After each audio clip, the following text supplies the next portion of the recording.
Video में हम introduction to stability of control system के बारे में बात करने वाले हैं और इसके जो नेक्स्ट 2-3 वीडियोस आएंगे उसके अंदर हम स्टेबिलिटी को अच्छे से डिस्कस कर लेंगे। देखिए, स्टेबिलिटी जो है वो काफ़ी इंपॉर्टेंट रोल प्ले करता है जब भी हम किसी कंट्रोल सिस्टम की डिजाइनिंग की बात करते हैं। जब हम किसी कंट्रोल सिस्टम को डिजाइन करते हैं तो उसके बाकी एस्पेक्ट्स को हम बाद में देखते हैं कि जैसे उसका परफॉर्मेंस स्पेसिफिकेशंस क्या है, जो हमने पिछले लेक्चर में देखा था कि टाइम रिस्पॉन्स एनालिसिस के अंदर हमने देखा था कि ट्रांजिएंट स्पेसिफिकेशंस क्या है, उसका सेटलिंग टाइम कितना है, मैक्सिमम पीक ओवरशूट कितना है। तो ये सारी जो बातें हैं ये हम बाद में करते हैं। पहले हम ये भी देखते हैं कि सर ये सिस्टम स्टेबल है या अनस्टेबल है।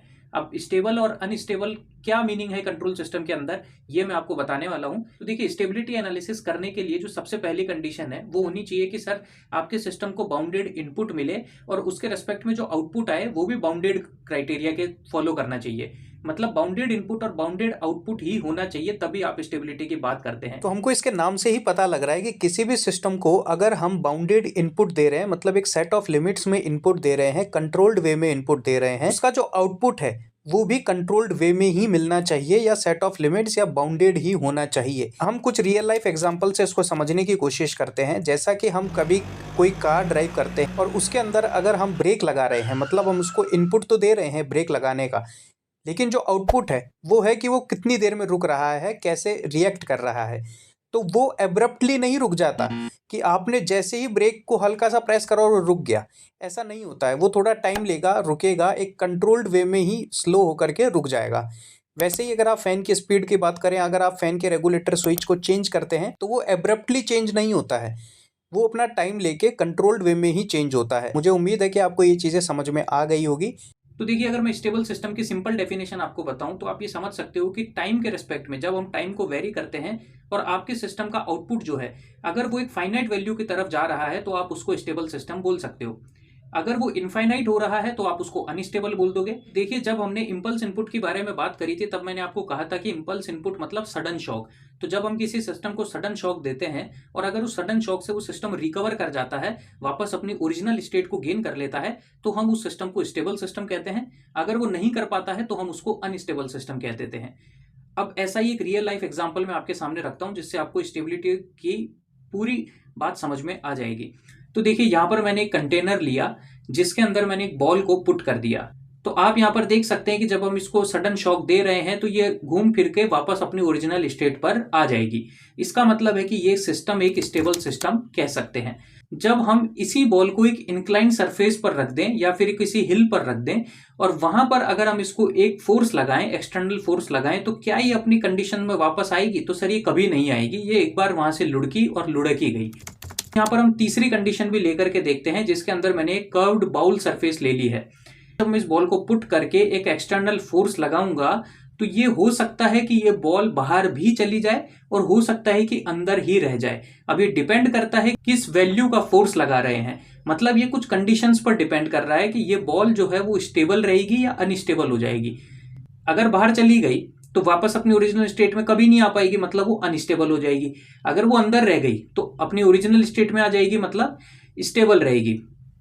तो ये कंडीशंस पर डिपेंड कर रहा है। अब ये कंडीशंस क्या होती हैं, कैसे होती है, ये सब हम आगे आने वाले वीडियो में डिस्कस करने वाले हैं। अब एक चौथा केस भी होता है जिसको हम बोलते हैं मार्जिनली स्टेबल। पेंडुलम का एग्जांपल ले सकते हैं कि अगर एक पेंडुलम जो है वो एक फाइनाइट वैल्यू पर नहीं रुके और लगातार ऑसिलेट ही करता रहे तो हम उसको मार्जिनली स्टेबल केस बोल देंगे। अब ये जो सारी बातें हैं ना, ये मैं आपसे पहले पीएमएमसी इंस्ट्रूमेंट के एग्जाम्पल में भी डिस्कस कर चुका हूं। वहां पर मैंने आपको ये बताया था कि एक पीएमएमसी इंस्ट्रूमेंट जो होता है, ये देखिए मैंने एक पीएमएमसी इंस्ट्रूमेंट ऐसा बनाया था जिसके अंदर मैंने एक नीडल आपको शो करी थी और यहाँ पर कुछ रीडिंग्स थी। तो मैंने आपको ये कहा था कि ये नीडल जो है वो स्प्रिंग वगैरह से कनेक्टेड रहती है, मैग्नेट यहाँ पर रहता है। तो वो सब पीएमएमसी इंस्ट्रूमेंट का अलग से जब हम डिस्कशन करेंगे तब हम उसकी बात करेंगे। तो यहाँ पर आप देखिए, जब ये नीडल जो है अगर आप इसको एक्सटर्नल डैम्पिंग नहीं देते हैं तो ये नीडल जो है ये लगातार अपनी एक वैल्यू के आसपास ही ऑसिलेट करती रहेगी।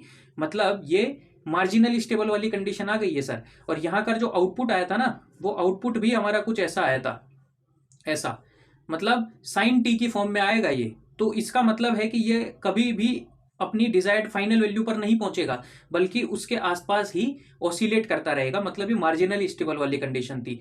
अगर हम इसको एक्सटर्नल डैम्पिंग प्रोवाइड करें जीटा, जिसकी मैंने आपको टाइम रेस्पॉन्स में अच्छे से बात करी है, तो अगर आपने वो लेक्चर नहीं देखे हैं तो वो भी जरूर देखिएगा।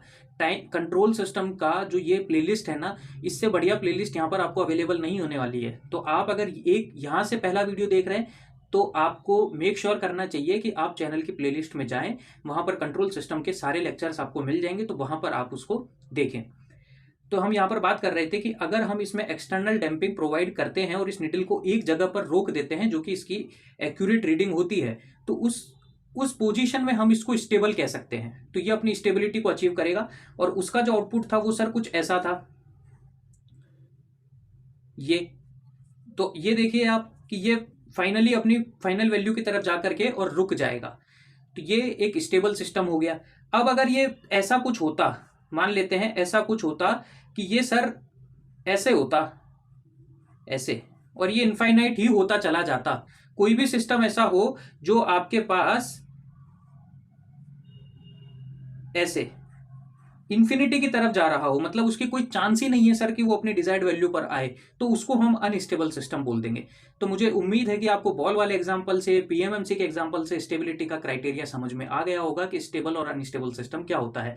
आप और भी रियल लाइफ एग्जाम्पल्स ले सकते हैं।